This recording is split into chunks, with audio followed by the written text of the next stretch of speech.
দিয়েও করতে পারবো। এটা দুইটা, কালকে যেভাবে দেখালাম ওইটা। আর যদি এইটা থাকে, এইটা হলো একটা এখানে বসাবেন একদম কর্নারে। হ্যাঁ, এই যে বাড়তি বসালাম, কর্নারটার মধ্যে আপনার আঙুলটা রাখবেন আর নিচে এইটা বসবে। এই দুইটা জিনিস ঘষা খাবে, এটা বাড়তি থাকবে। এটা এই কর্নারটার উপর আপনি প্রেশারটা দিবেন আর এটা এইভাবে ধরে ঘষবেন।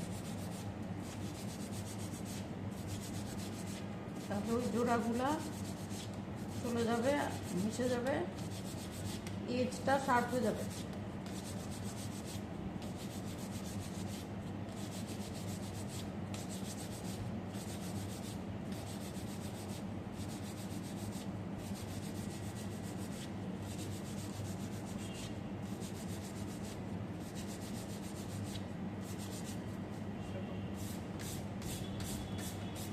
দামিটা নিচা নিচা দেখে বডিতেও যদি নিচু নিচু থাকে হালকা হাতে এটা এখানে রেখে আপনি হাত পা রাখেন, বাস। এটা দিয়েও এরকম প্রেস করলে, ঘষা দিলে, আঙুলের ছাপ টাপ পড়লে ওটা মিশে যাবে।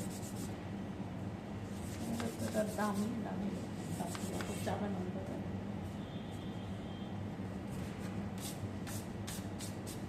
হলো এটা হলো প্যান্ডেলিং। প্যান্ডেলিং এটার উপরে